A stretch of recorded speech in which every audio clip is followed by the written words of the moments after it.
बरदरान मिल्लत इस्लामी अस्सलामु अलैकुम व रहमतुल्लाहि व बरकातुहू।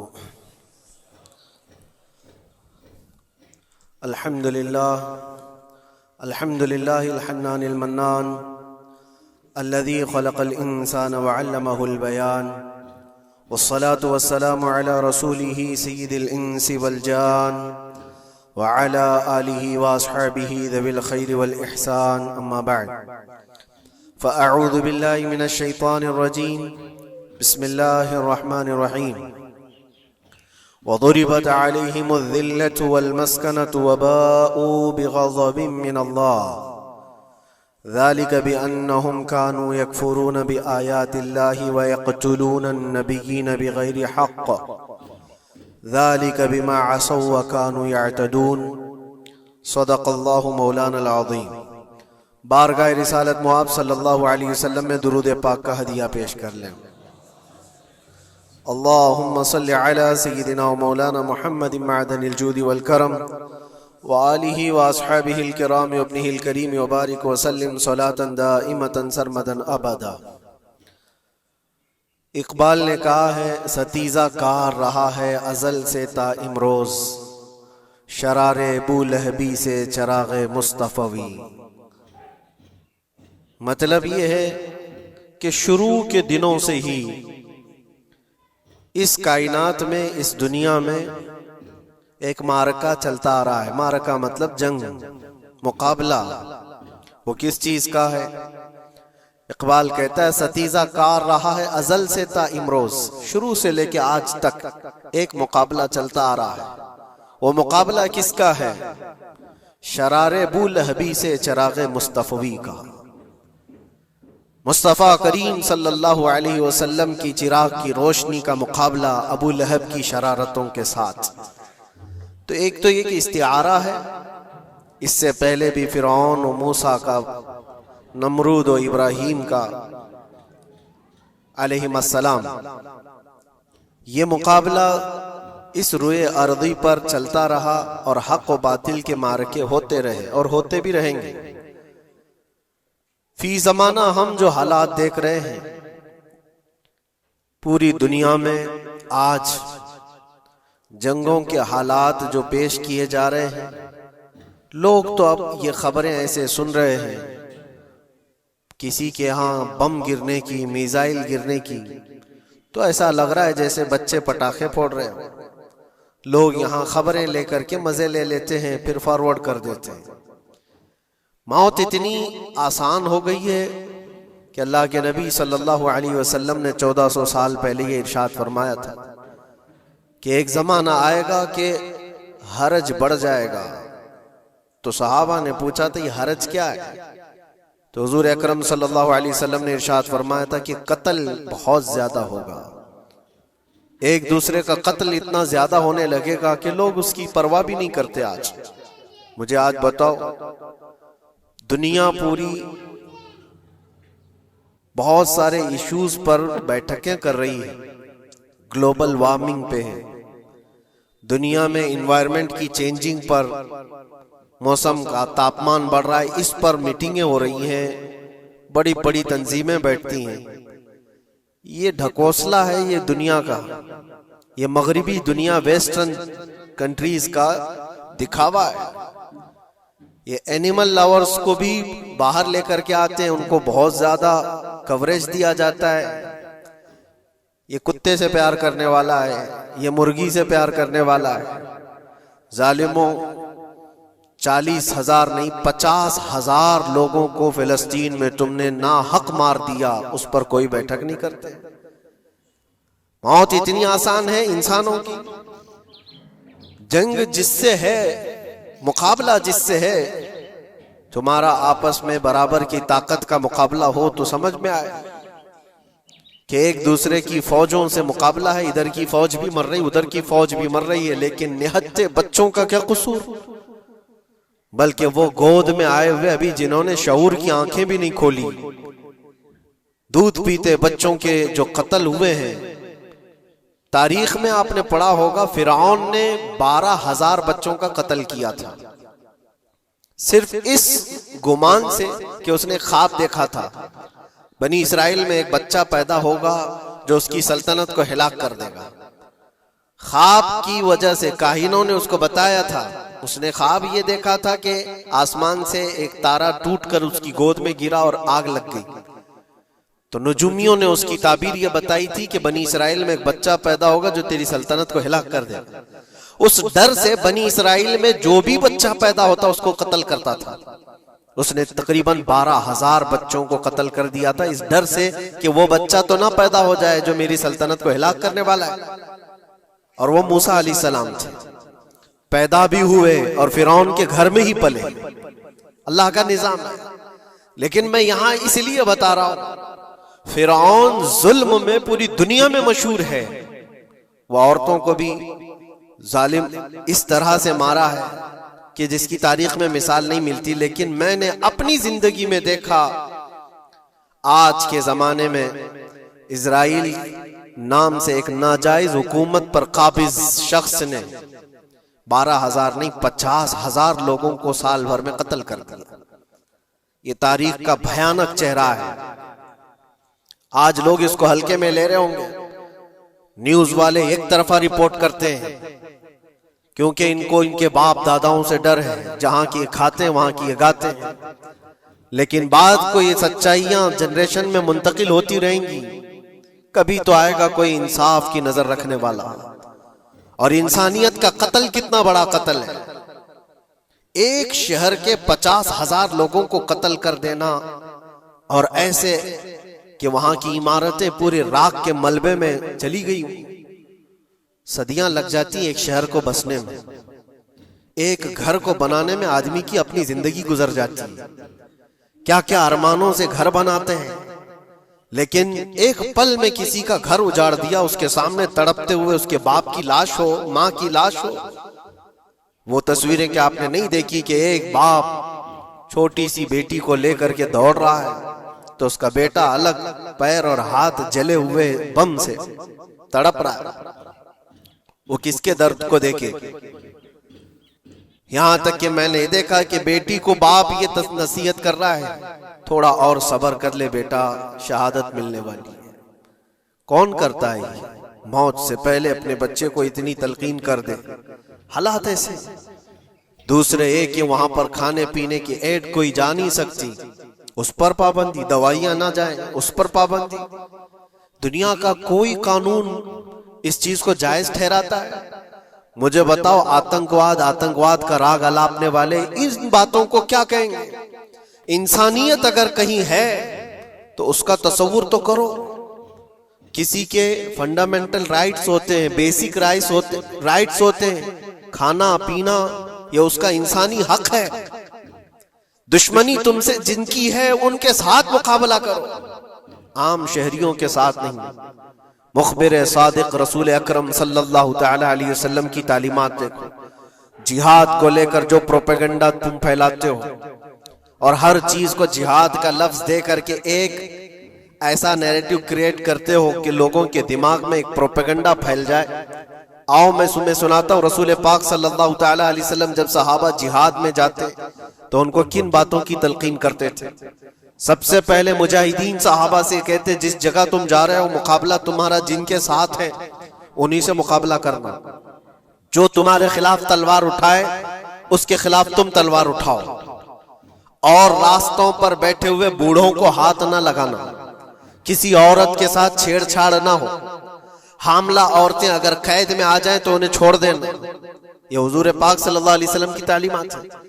हत्ता के रसूल करीम सल्लल्लाहु अलैहि वसल्लम ने फरमाया, जिस शहर में तुम्हारा गलबा हो जाए, तुम गालिब आ गए वहां की फौज पर, तो वहां के रहने वालों के बच्चों को ना जुल्म करना, उनको ना पकड़ना। फिर तालीमात में ये है, वो चाहे जिस मजहब के भी लोग हैं उनके माबदों को, उनकी इबादत गाहों को खत्म नहीं करना, उनकी इबादत गाहों को तोड़ फोड़ ना करना जिस शहर में तुम जा रहे हो। यहां तक कि हुजूर अकरम सल्लल्लाहु अलैहि वसल्लम की तालीमात तो देखो, हुजूर ये तक फरमाते थे मुजाहिदीन सहाबा को कि जिस शहर में तुम जा रहे हो वहां के दरख्तों के पत्ते भी ना उखाड़ना, दरख्तों को भी ना नुकसान पहुंचाना। जंगी तालीमात को आज कोई नजर में नहीं रखता है। दुनिया कहती है कि जंग के दौरान भी कुछ उसूल होते हैं, लेकिन कोई उसूल नहीं। हमने देखा है जिसकी ताकत है उसका बोलबाला है। ये दुनिया उनके खिलाफ कभी कोई बात नहीं करती। आज से तकरीबन 20 साल पहले भी इराक की क्या हालत थी आपने देखा होगा। एक झूठे प्रोपेगेंडे की वजह से पूरे इराक को तबाह किया गया। आज तक वो संभल नहीं पाया। न्यूक्लियर पावर इराक के अंदर मौजूद है, उसके रिएक्टर वहां पर मौजूद है। क्या क्या चीजें उस जमाने में फैलाई गई। सोशल मीडिया तो नहीं था उतना। दुनिया ने ये मान लिया कि हाँ दादा कह रहा है तो होगा, और हमला किया इसी बुनियाद पर। 20 साल हो गए, आज तक इराक में कोई न्यूक्लियर पावर प्लांट नहीं नजर आया, कहीं नहीं। एक झूठे प्रोपेगेंडे की वजह से वहां के कितने लाख लोगों को बेघर होना पड़ा है पता है। कुछ जगह ऐसी हैं जहां बम बरसाए गए, आज तक वहां कोई सब्जा नहीं उगता, कोई वहां पर फसल नहीं होती। मैंने खुद अपनी आंखों से देखा एक नया मैदान जिसपे लोग फुटबॉल खेलते थे, चंद सालों के बाद देखो तो पूरा मैदान कब्रों से भरा हुआ है। कब्रें हैं वहां पर, पूरी कब्रें हैं। लोगों को जनाजा उठाने के लिए लोग नहीं मिलते। मौत इतनी आम कर दी गई थी। इन बातों को कोई कहता है? आपने सुना कभी अबू गुरैब जेल के मुतालिक? कैदियों के साथ जो वहशियाना सलूक किया इन गोरों ने, अल्लाह की पनाह, बहुत सख्त किस्म के, दुनिया में बदनामे जमाना जेल उसको कहा जाता है। हर तरह की वहां पर कैदियों के साथ आजमाइशें हुई, हर तरह की। उन पर कुत्ते छोड़ देना, उनकी शर्मगाहें काटना, उन पर पेशाब करना, हर चीज जो इंसानियत सोज है, इंसानियत को जला देने वाली, ये सारी हरकतें की गई। दुनिया खामोश है उस सिलसिले में। क्यों? सुपर पावर के 1000 गुना भी हजम कर लिए जाते हैं। छोटा मुल्क या गरीब आदमी कोई बात करे तो सारे उस पर टूट पड़ते हैं। आज मैं एक चीज आपको बताना चाह रहा हूं कि ये कोई नई चीज नहीं है जो हो रही है आज दुनिया में। ये फैलने वाली है और कयामत के करीब हम आ चुके हैं। हो सकता है दुनिया पूरी जंगों के लपेट में हो, जो रसूल पाक सल्लल्लाहु अलैहि वसल्लम ने इरशाद फरमाया, कत्ल इतना बढ़ जाएगा कि 100 लोग हों तो 99 मर जाएंगे, एक बच जाएगा। कत्ल इतना बढ़ जाएगा। ये जंग की आग हो सकता है आसपास सब फैल जाए, जिसकी वजह से इस वबा में, इस बला में सब मुलविस होने लग जाएंगे। और एक बात ये भी याद रखो, चाहे जैसी भी हुकूमत हो, तारीख पूरी उठा करके देखना, जुल्म के बाद जो गुरूर और तकब्बुर में आकर फिरौन बनने की कोशिश करता है, उसका अंजाम अल्लाह ताला बहुत भयानक फरमाता है। बहुत भयानक अंजाम होता है। अब के जालिम भी अपने अंजाम के बहुत करीब आ चुके हैं। इन्होंने जुल्म इतना किया है, वो बच्चों की आहें, वो औरतों की चीखें क्या बारगाह रब्बुल इज्जत में ना पहुंची होंगी? रब तबारक व तआला खुद फरमाता है, सयअलमुल लदीन ज़लमू अय्य मुनक़लबिन यनक़लिबून। अनक़रीब जालिम ये देख लेंगे कि किस पलटी में अल्लाह ताला उन्हें गिराने वाला है। जो जाल वो अपने दुश्मनों के लिए बुनते हैं, अल्लाह ताला उसी जाल में उनको फंसाता है। आज देखना आप, तारीख की सच्चाइयां आपको इस बात का जवाब देंगी। जालिम ये समझता है कि मैं खुदा के बराबर हो चुका, मुझे कोई भी हिलाक नहीं कर सकता। अल्लाह ताला फरमाता है, इन्नमा तकुनु युद्रिकुमुल मौत वलौ कुंतुम फी बुरूजिम मुशय्यदा। तुम मजबूत किले में क्यों ना बैठे हो, मौत तुम्हारे पास आकर पकड़ लेगी। और रब तबारक व तआला के लिए कोई चीज नामुमकिन है। लोग आज हवा बनाते हैं कि एयर डिफेंस सिस्टम इतना बड़ा है, कोई कुछ नहीं कर सकता। एक छोटे से पिद्दे से एक नाजायज कंट्री को महफूज दिखाने के लिए दुनिया पता नहीं क्या क्या बातें वायरल करती है। इजराइल के पास आयरन डोम है, एयर डिफेंस सिस्टम इतने बड़े हैं, कोई नहीं आ सकता। वो खुदा है? कोई खुदा है? लेकिन दुनिया आज देख रही है, बहुत सारी चीजों को देख रही है। मुझे यहां पर किसी के सिलसिले में नहीं कहना है, लेकिन एक बात कहना है कि नशा में चूर, घमंड में चूर जो बंदा होता है, अल्लाह ताला कभी उसको मच्छर से भी हिलाक करता है। बहुत बड़ी ताकत का इससे मुकाबला होना जरूरी नहीं। तुम्हारे पास होगा बहुत बड़ा सिस्टम, लेकिन रब तबारक व तआला जब इंतकाम ले ले तो फिर तुम्हारे लिए बहुत बड़ी ताकतों की जरूरत नहीं। आपको मैं तारीख बताऊं, इराक में नमरूद एक जमाने में इस तरह की हरकत किया था कि उसने बहुत बड़ी इमारत बनाई थी, और उसके मुताबिक बात ये थी कि वो 1000 लोगों से तन्हा लड़ सकता था, इतनी उसकी ताकत थी। शेर से खुद मुकाबला करता था, कभी डरता नहीं था। नमरूद की ताकत मशहूर थी उस जमाने में, और सारे लोग उसकी ताकत का लोहा मानते थे, हत्ता कि वो कभी अपनी जिंदगी में बीमार नहीं हुआ था। आदमी जब बीमार नहीं होता तो उसका गुरूर बढ़ जाता है, सोचता है मुझे कुछ हो नहीं सकता। नमरूद ने उसके बाद ये देखा सारी दुनिया मेरे कब्जे में है, ताकत और दौलत के जखीरे सब उसके पास से, लेकिन एक चीज नहीं थी, मौत। मौत पर कंट्रोल। इसको कैसे किया जाए कंट्रोल, यानी मरने से बच तो नहीं पाएगा, ये कंट्रोलिंग पावर भी हमारे पास होना चाहिए। उसने एक बहुत बड़ी इमारत बनाई, कहा कि खुदा आसमानों में होता है, हम इतनी बड़ी इमारत बनाएंगे कि उन इमारतों पर चढ़कर खुदा को ललकारेंगे, आजा मैं मुकाबला करता हूं, और मुकाबला करके मैं खुदा को गिरा दूंगा किसी भी तरह से। अगर मुझसे ना हो सके तो पूरी फौज को तैयार करूंगा। खुदा से लड़ाई लड़ करके एक बार वो मौत और हयात का पावर अपने हाथ में ले लेंगे, फिर हमको जब तक चाहे जीना है। कहां की खाम ख्याली, लेकिन उसने बनाया, पूरी दुनिया भर से लोगों को जमा किया, सबकी जुबान एक बनाया, सबकी करेंसी एक बनाया, सारी उस पूरी दुनिया के लोग उसकी फौज में, सबको ये बावर कराना शुरू किया कि हमारी लड़ाई है दुनिया से नहीं, हमारी लड़ाई क्रिएटर से, खालिक से। हम उससे पावर छीन लेंगे एक बार, और फिर अपने हाथ में मौत और हयात का कंट्रोल रखेंगे। जिसको जितनी लंबी उम्र चाहिए मैं दूंगा, जिसको जब तक जीना है मैं दूंगा, अजल तक, अजल से लेकर अबद तक, ये सारे ख्यालात उसके थे। और उसने जमा किया, इमारत भी बनाया, फौज भी तैयार किया। क्या रब तबारक व तआला ये नहीं देख रहा था? उसकी तैयारी, उसका जमा करना, उसकी इमारत बनाना, बहुत दिनों तक ये सब काम चलता रहा। रब तबारक व तआला किसी से गाफिल नहीं, दिलों में गुजरने वाले हालात से भी बेखबर नहीं, लेकिन बंदे को रब तबारक व तआला ढील देता है। कुरान में रब ताला फरमाता है, वला यहसबन्नल्लज़ीना कफरू अन्नमा नुमली लहुम खैरुल लिअन्फुसिहिम इन्नमा नुमली लहुम लियज़दादू इस्मा। काफिर जो उनको ढील मिली है, ये न समझें कि हमने जो उनको छोड़ रखा है उनके लिए बेहतर है, बल्कि इसलिए हम छोड़ रखे हैं कि वो और ज्यादा करें, और ज्यादा करें। लियज़दादू इस्मा वलहुम अज़ाबुम मुहीन, फिर हम जिल्लत वाला अज़ाब उन्हें देने वाले हैं। ये मत समझ लो कि रब तबारक व तआला इन सब चीजों से बेखबर है।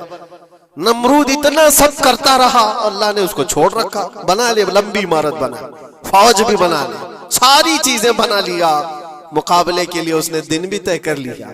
उसके बाद उसको खुदा से लड़ाई लड़नी थी, कहां खुदा तक पहुंचने की बात। लेकिन बंदा जब गुरूर और तकब्बुर में आता है तो वहां तक भी सोचता है, उसे मौत पर कंट्रोल हासिल करना था, बस ये एक चीज थी। फिर जब वो दिन आया, किताबों में मिलता है अल्लाह तबारक व तआला ने फरिश्ते, उसकी जो तादाद है उसका किसी को इल्म नहीं। बारिश के जितने कतरात गिरते हैं ना, एक एक फरिश्ता बूंद लाकर रखता है। अब आप अंदाजा कर सकते हैं फरिश्तों की तादाद कितनी हो सकती। उसमें जो बड़े फरिश्ते हैं वो जिब्राइल, मीकाईल, इसराफील और इज़राइल अलैहिमुस्सलाम, जो सरदार मलाइका हैं, फरिश्ते हैं, उनके अपने अपने काम हैं, बहुत पावरफुल फरिश्ते हैं। इनकी बात नहीं कर रहा, किसी एक आम फरिश्ते को रब तबारक व तआला ने बुलाया और फरमाया, जाओ जमीन पर हमारे एक बंदे ने हमसे लड़ाई का इरादा कर लिया है, उसकी ताकत और कुव्वत और उसकी जमा शुदा सारी चीजों को देख करके आओ।